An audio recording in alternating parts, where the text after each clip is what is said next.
வணக்கம். இன்னைக்கு நம்ம தினமணி நியூஸ் பேப்பர் வந்து அனலைஸ் பண்ண போறோம். இன்னைக்கு வந்து மார்ச் 12.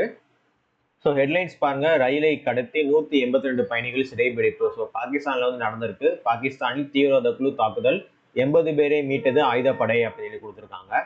பாகிஸ்தானில் உள்ள பலுச்சிஸ்தான் மாகாணத்தில் ரயிலை கடத்தி 182 பேரை பிணை கைதிகளாக பலுச்சிஸ்தான் விடுதலை ராணுவ தீவிரவாத குழு வந்து சிறை பிடிச்சிருக்காங்க. அடுத்த நியூஸ் பாருங்க. பிரதமர் மோடிக்கு மொரிசியஸ் நாட்டின் உயரிய விருது. ரொம்ப முக்கியமான கொஸ்டின் இது, நல்லா நோட் பண்ணி வச்சுக்கோங்க. மொரிசியஸ் நாட்டின் உயரிய விருது. மொரிசியஸ் நாட்டின் உயரிய விருது பார்த்தீங்கன்னா the grand commander of the order of the star and key of the Indian Ocean. The grand commander of the order of the star and key of the Indian Ocean. அந்த விருதை வந்து பார்த்தீங்கன்னா பிரதமர் மோடிக்கு வந்து கொடுத்துருக்காங்க. எப்படி நம்ம நாட்டில் பாரத ரத்னா வந்து விருது ஹையஸ்ட் சிவிலியன் அவார்டு, அதே மாதிரி மொரிசியஸ் நாட்டில் ஹையஸ்ட் சிவிலியன் அவார்டு வந்து பார்த்தீங்கன்னா the grand commander of the order of the star and key of the ocean. அடுத்த மொரிசியஸ் அதிபர் பிரதமருக்கு ஓசிஐ அட்டைகள், so overseas citizens of India அப்படி அந்த அட்டையை வந்து மொரிசியஸ் நாட்டு பிரதமர் அவங்க குடும்பத்துக்கும் அப்புறம் வந்து பார்த்தீங்கன்னா பிரசிடென்ட்டுக்கும் வந்து கொடுத்துருக்காங்க. மொரிசியஸ் அதிபர் தரம்பீர் கோகுல், அவரது மனைவி பிருந்தா கோகுல், அப்புறம் பிரதமர் வந்து நவீன் ராம்கூலம், அவரது மனைவி வீணா ராம்கூலம், அவங்க 4 பேருக்கு வந்து பார்த்தீங்கன்னா ஓசிஐ அட்டை வந்து கொடுத்துருக்காங்க. அடுத்த நியூஸ் பாருங்க. மண்டல வாரியாக கோசாலை மையம் அமைக்கப்படும். இப்பனா கோசாலை மையம்னா என்ன நம்ம பார்க்கணும். அதை பாருங்க. மனித உயிர்கள் மட்டுமல்லாமல் சாலைகளில் சுற்றி திரியும் உயிரினங்களுக்கும் பாதுகாப்பு அளிக்க வேண்டும் என்ற நோக்கத்தில் சென்னை மாநகராட்சி சார்பில் கோசாலை மையங்கள் வந்து அமைக்கப்பட்டு வருகின்றன. அதாவது சென்னையில பராமரிப்பின்றி ஆடுகள் சுத்தி திரியுதுல, அதை புடிச்ச தொழுவமாய் அடைச்சு அங்க வந்து பாதுகாத்தா வைப்பாங்க. அதான் கோசாலை மையம் அப்படின்னு சொல்லியிருக்காங்க.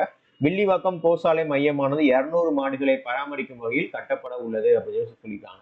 ஸோ சென்னையில இந்த சுத்தி திரிய மாடுகள் வந்து டேஞ்சர் ஆபத்து இருக்குல்ல, அதனால சால்வ் பண்றதுக்காக கோசாலை மையம் வந்து அமைச்சிருக்காங்க. அடுத்து சென்னை போலீசாருக்கு ஸ்மார்ட் கார்டு அப்படின்னு சொல்லி கொடுத்துருக்காங்க.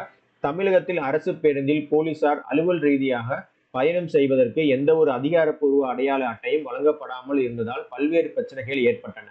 முக்கியமாக அரசு பேருந்து நடத்துனர்களுக்கும் போலீசாருக்கும் இடையே வாக்குவாதம், மோதல் போன்ற சம்பவங்கள் அடிக்கடி நிகழ்ந்தன. இதை கருத்தில் கொண்டு அரசு பேருந்துகளில் மாவட்டத்துக்குள் பயணம் செய்யும் வகையில் காவலர் முதல் ஆய்வாளர் வரை நவீன அடையாள அட்டை ஸ்மார்ட் கார்டு வந்து வழங்கப்படும் என தமிழ்நாடு முதல்வர் வந்து சொல்லியிருந்தாங்க. ஸோ அதுக்காக சொல்லியிருக்காங்க. ஸோ அவங்க பஸ்ல டிராவல் பண்றதுக்கு எந்த ஒரு அடையாள அட்டை இருக்காது, இப்ப ஸ்மார்ட் கார்டு வந்து கொடுத்துருக்காங்க போலீஸ் டிராவல் பண்றதுக்கு. இதற்காக தமிழக அரசு ஆண்டுக்கு ரூபாய் 29.96 கோடி வந்து ஒதுக்கீடு செய்யப்படுவதாக அறிவித்தது. இதில் ஒரு மாதத்துக்கு 2.41 கோடி செலவிடப்படுகிறது அப்படின்னு சொல்லியிருக்காங்க. அடுத்த ஒரு திருக்குறள் இருக்கு. கொடிபுறங் காத்து ஓம்பி குற்றம் கடிதல் வடு அன்று வேந்தன் தொழில். கொடிபுறங் காத்து ஓம்பி குற்றம் கடிதல் வடு அன்று வேந்தன் தொழில். செங்கோன்மையிலிருந்து கொடுத்துருக்காங்க. பொருள் பார்ப்போம். குடிகளை பிறர் வருத்தாமல் காத்து தானும் வருத்தாமல் காப்பாற்றி அவர்களுடைய குற்றங்களை தக்க தண்டனையால் ஒழித்தல் அரசனுடைய தொழிலாகும். இது பழி அன்று அப்படின்னு சொல்லியிருக்காங்க. அடுத்து ஒரே நாடு ஒரே தேர்தல் திட்ட மசோதாக்கள் மக்கள் கருத்துக்களை பெற புதிய வலைதளம் அப்படின்னு சொல்லி கொடுத்துருக்காங்க. மக்களவை மற்றும் மாநில சட்டப்பேரவைகளுக்கு ஒரே நேரத்தில் தேர்தல் நடத்தும் ஒரே நாடு ஒரே தேர்தல் நடைமுறையை அமல்படுத்த மத்திய பாஜக அரசும் திட்டமிட்டுள்ளது. இது தொடர்பான முன்னாள் குடியரசுத் தலைவர் ராம்நாத் கோவிந்த் தலைமையிலான உயர்நிலை குழு அறிக்கையின் அடிப்படையில் திட்டத்தை செயல்படுத்துவதற்கு அரசமைப்பு சட்டத்தில் திருத்தம் கொண்டு வர 2 மசோதாக்கள் கடந்த ஆண்டு குளிர்கால கூட்டத்தொடரில் மக்களவையில் தாக்கல் செய்யப்பட்டன அப்படின்னு சொல்லுவாங்க. ஸோ தலைமை யாருன்னா முன்னாள் பிரதமர் ராம்நாத் கோவிந்த் தலைவர் தான், அவர் தான் தலைவர். ஒன் நேஷன் ஒன் எலெக்ஷன்ல வந்து தலைவராக இருந்தாங்க. அதுக்கப்புறம் வந்து பார்த்தீங்கன்னா இப்போ அதுக்காக மக்கள்கிட்ட இருந்து கருத்து கேட்கறதுக்கு ஒரு புது வெப்சைட் வந்து லான்ச் பண்ண போறாங்க. அதை பற்றி சொல்லியிருக்காங்க. நாடு சுதந்திரம் அடைந்த நடைபெற்ற முதலாவது பொது தேர்தல் முதல் 1967 ஆண்டு வரை நாடு முழுவதும் ஒரே நேரத்தில் தான் தேர்தல் நடத்தப்பட்டது.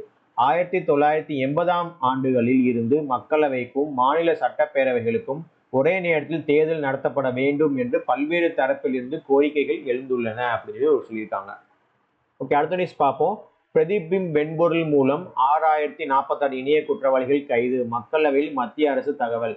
இந்திய இணைய குற்ற ஒருங்கிணைப்பு மையத்தின் பிரதிபிப் என்ற புவி கருவிப்பட புவி இருப்பிட தகவல் அமைப்பு GIS மென்பொருள் உதவியுடன் இதுவரை 6046 இணைய குற்றவாளிகள் கைது செய்யப்பட்டுள்ளனர் அப்படின்னு சொல்லியிருக்காங்க.